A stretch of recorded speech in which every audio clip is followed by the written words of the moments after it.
What's up? So, right now we're going to talk about using different language in order to break the programming, break the spell, break the conditioning that leaves you ignorant to leaves you ignorant to how reality works. So So what we're going to do is we're going to say there's no such thing as jobs. Jobs are merely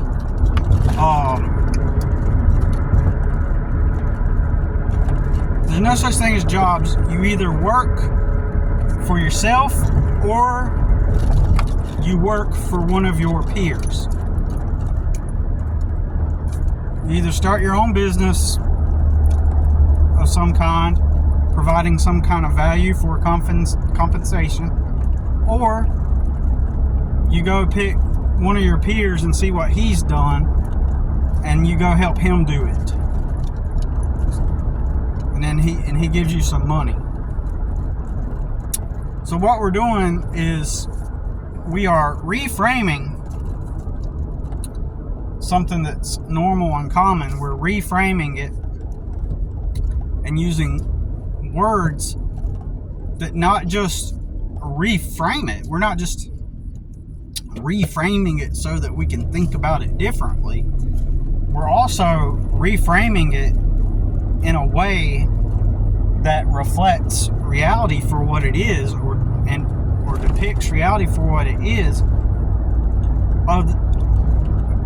other than viewing it through the lens of a lie that we've been told. Because what's the lie we've been told? Once I figure out like the most concise, simplest way to state it, to where when I say it, people just automatically get what I'm saying, right, immediately. Once I get the words right to say it that way, then we will have achieved the goal or outcome of making people aware of the true reality and the true nature of the reality, not in an esoteric way, but in a real way, in just what reality for what it is, right? So what prompted this, and by the way, the video might cut off because when I'm in my truck, it tends to overheat when I got it sitting up there, up close to the windshield, because I don't got air conditioning yet. Haven't had it for 2 years now. So anyways, what prompted this was I was listening to this whole video where, everybody's talking about there's no more jobs. I've been applying for months to all the jobs, and nobody's hiring. I've went to several interviews and none of the jobs are hiring. None of the jobs. Listen to those words. Those remove you from real reality. None of the jobs are hiring. What do you mean none of the jobs are hiring? Jobs don't hire. So, a job is a position one of your peers has at his business. Because remember, there's no such thing as jobs. There's only you work for yourself, or you help one of your buddies or one of your peers grow their business. And that's facts. That is actual facts. That any company or place where they solicit employment from others, like they ask, hey, do you want to come work here? Wherever there's an advertisement, those places are just the businesses that your peers have started. Whether you know them personally or not is irrelevant, or whether or not that company was started this year or 100 years ago. It's the same thing. It's the same thing. They're just your peers. That the business may have exchanged hands several times over the years, or maybe the great-great-grandchildren of the founder now are running it, but at one point that founder was your age, and he might have been your age when he started that business. Like, am I wrong? Did not, what's his name, start General Electric? What's his name? Benjamin Franklin? Or maybe I'm thinking of the wrong one. Theodore? No. I can't remember. But somebody started General Electric. It was a man's business. He just did things. He just made light bulbs. He just made stuff, and then he had enough money to get others to help him. And over time, with time, it grew and grew and got more established to the point to where it became known by everybody, and so everybody's familiar with the name. And so, don't want the phone to overheat. And so the logo at one point was created for it. And he approved of the logo. He's like, yeah, that one looks good. And so that logo started appearing everywhere. And so now, today in 2025, you look at GE and you think that it's an authority. Like, it's always just simply existed in your reality. And you don't really think about that backstory. It's just a logo, and so it must be an authority. So the people in that video, they're talking about there's no jobs, like nobody's hiring. And one girl was like, I've got all these degrees in the medical field and this and that, and I've been applying for over a year and a half, and I couldn't even get hired by Taco Bell and something like that. And then the guy that has created the video says, in this day and age, when you're looking for your job,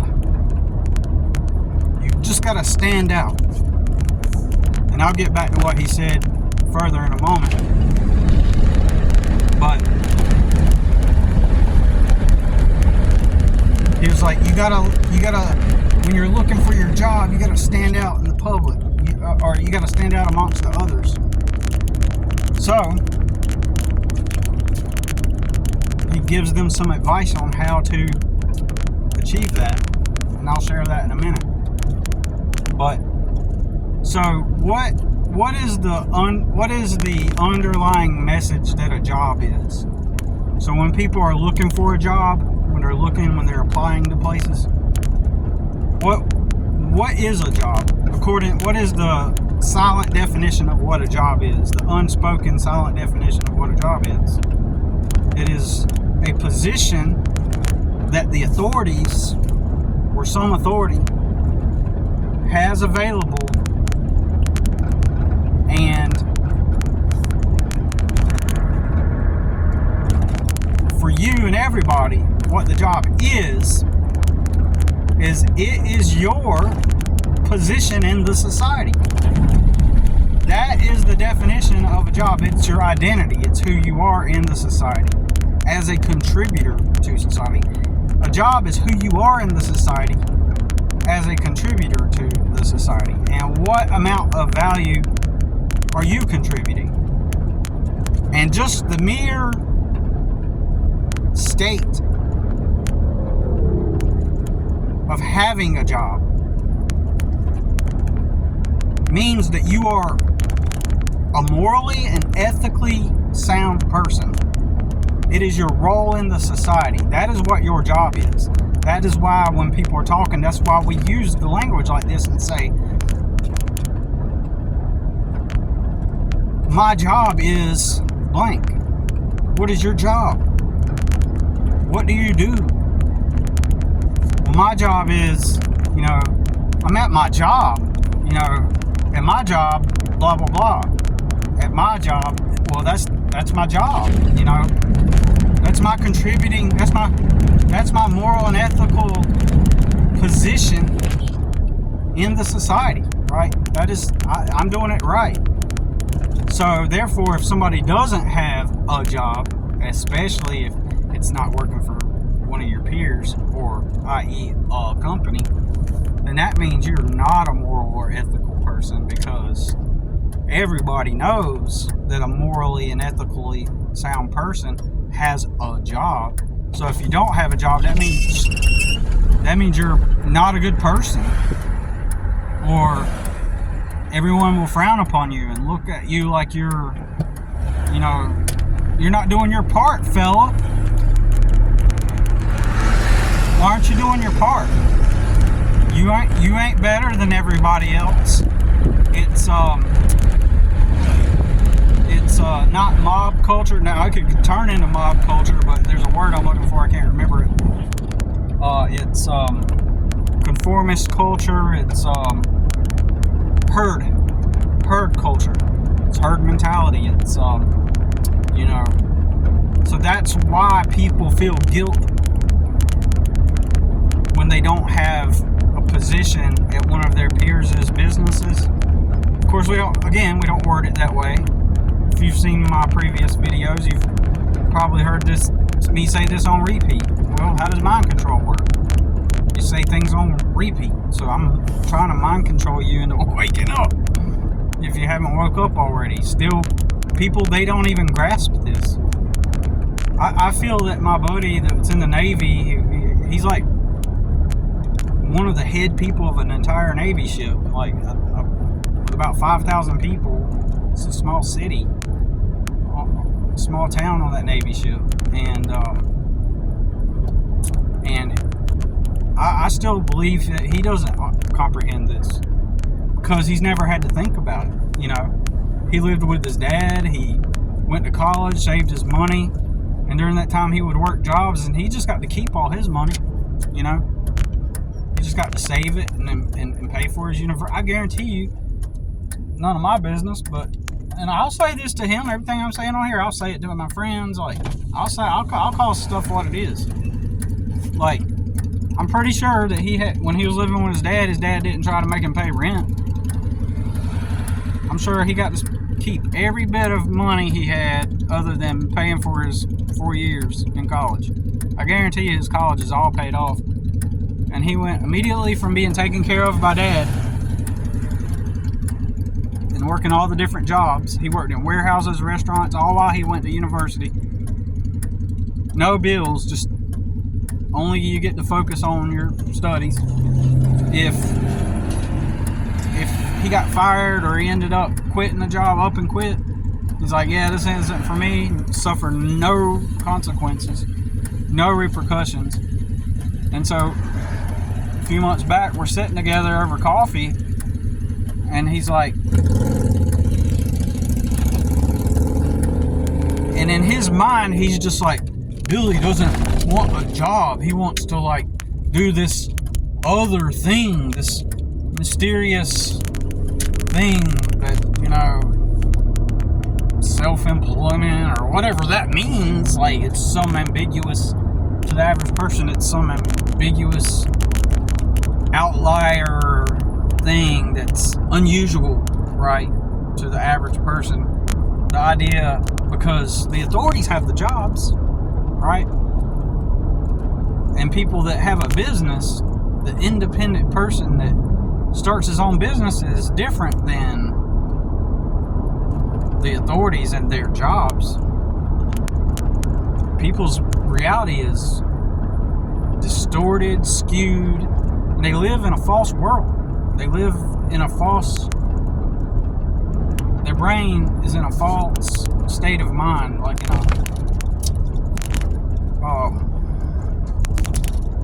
like a false reality. They live in a literal false reality. So he goes, for some reason, I don't know why he was asking me this, and he was asking me questions about, like, what do I want to name my business? And he was like, but you remember when you worked for the Porta Johns, like, didn't you like that job?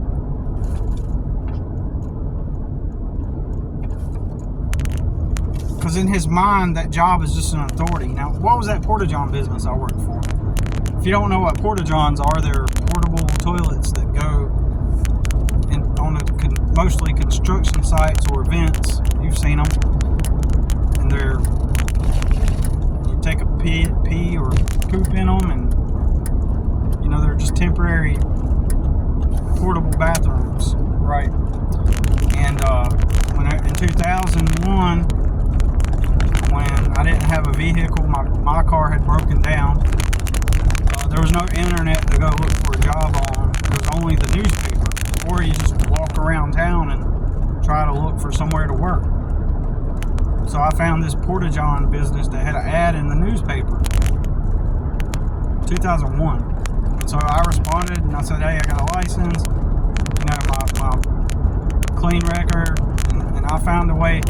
I was fortunate and lucky that one of my friends back then would take me to work. I'd give him some gas money, and he would take me to work every morning.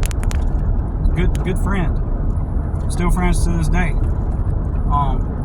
Except he lives in another state and he has a whole different life, right?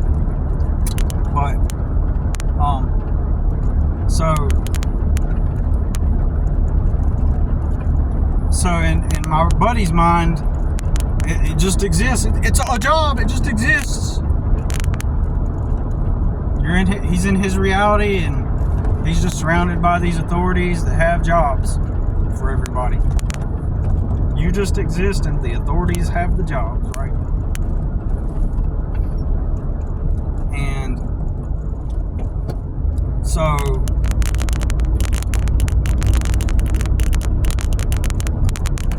in his mind, it's just like some ambiguous authority figure just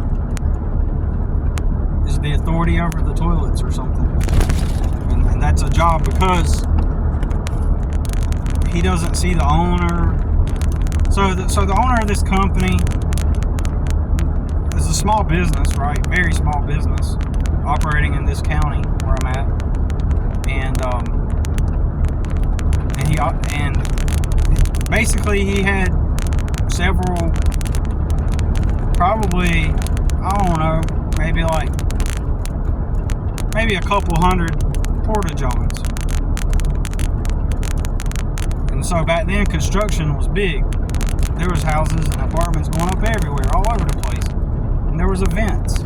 So all he did was he owned the Porta-Johns and he rented them to people, right? That's it. A regular man. But it was called Porta Toilets was the name of the company. Porta Toilets.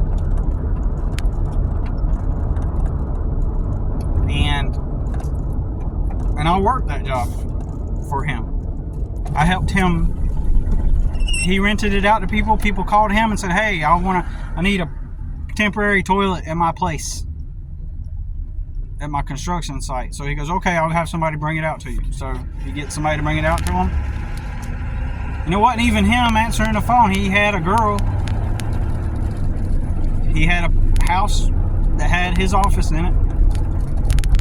And he had a girl answer the phone. And she would say, yes, we'll have it delivered. She would call me or one of the other guys and say, hey, we got one that needed to be done down here. Needed to be placed down here. And then I was the delivery guy, so I was fortunate that the majority of the time I worked there, I never had to maintenance them. My job was simply just to load up the clean ones and go drop them off all day, for the most part. Don't get me wrong, I did have to get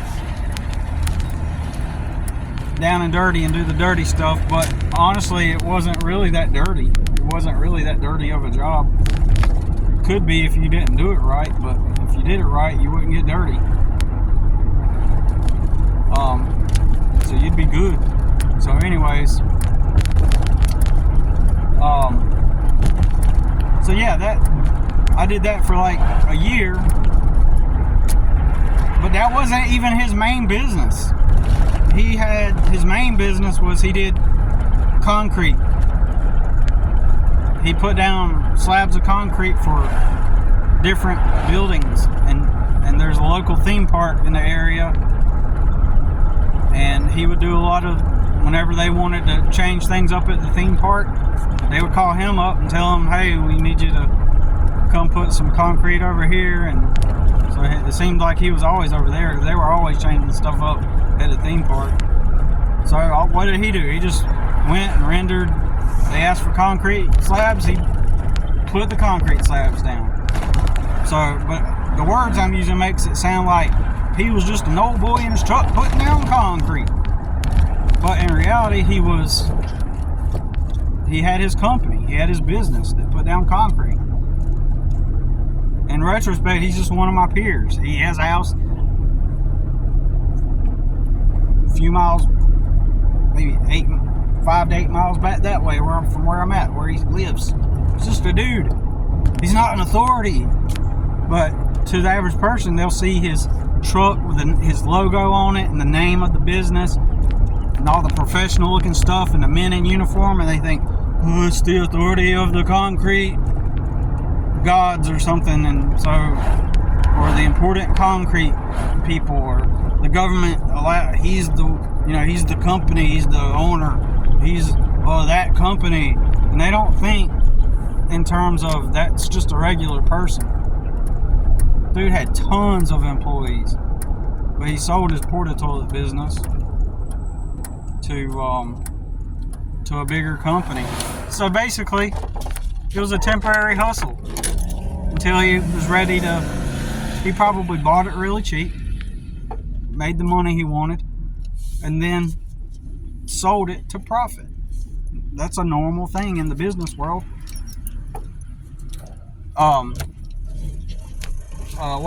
Metaphysical truth in games. Kirk said on his response video, which I've been making a reply to.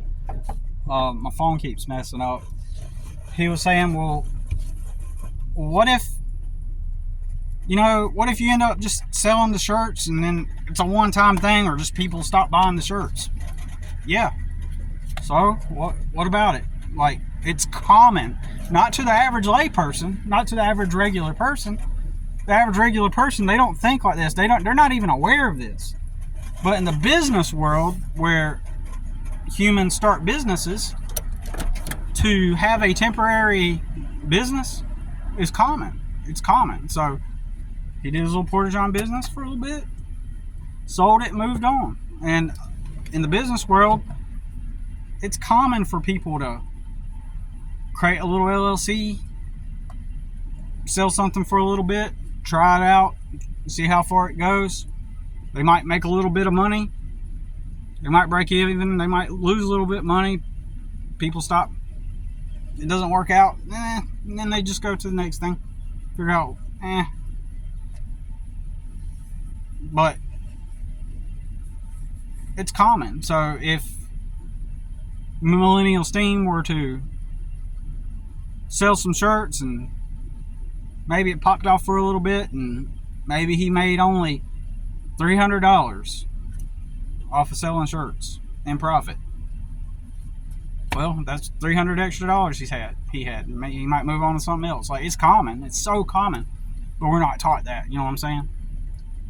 In the average person world, where we're uninformed about how reality works and how this reality is just people that own businesses. It's our peers and they own businesses. There's no authorities. Anything and everything, it's just your peers who own businesses. So either you're going to work for yourself to some capacity, or you're going to work for one of your peers. Even the local hospital is owned by somebody. Even if it's a group of people that own it. It doesn't matter what all the little technicalities are or how they got it set up in a corporate sense. Like, the local hospital is not the hospital that the authorities just installed here because it's the city and so we need the hospital. It's a business, and they contract to the government and make contracts, I'm pretty sure. Not sure how all that works in the hospital industry, but even a hospital is just somebody's business. Technically, somebody with millions of dollars can come into this same city and say, hey, I'm going to open up a hospital, and then open up a different hospital. But this local hospital down the street here is perceived as a hospital, an authority that it just exists in the reality. But in reality, it's someone's business. Like, technically, at the end of the day, it's all the same fundamentally. Now, again, the different systems might operate a little bit differently with each different thing and different industry, but it's all the same.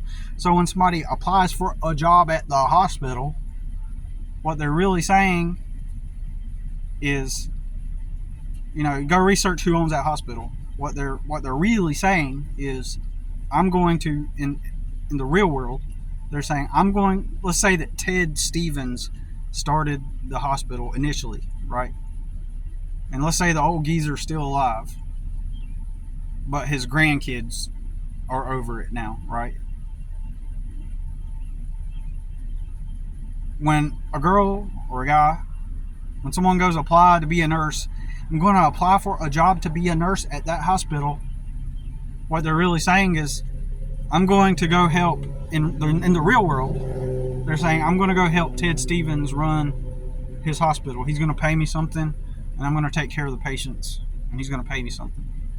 That's the real world, But we don't perceive it that way. And then there's also the reality that we live in a dual reality where we're in conflict. Two ideas conflict. So in other words, at some level we know a person started a business. When we go into orientation, we get to hear the story of how the company began. And even that right there is scripted usually in such a way that it's this, because it's on professional paper or in the video, it's professional. It's almost like some kind of fairy tale. Like the origins of the company is just like this thing that happened and this guy started it, and it's just, it's this, we associate paper and television with fantasy, right? And so when we see that and you go into orientation, we hear about how the company started, then we kind of, there's a dual perception. Like, part of us goes, there's this imprint or an overlay that says this is fantasy, and so we just kind of brush that to the side, and we still kind of see it as this authority, and that was the authority that started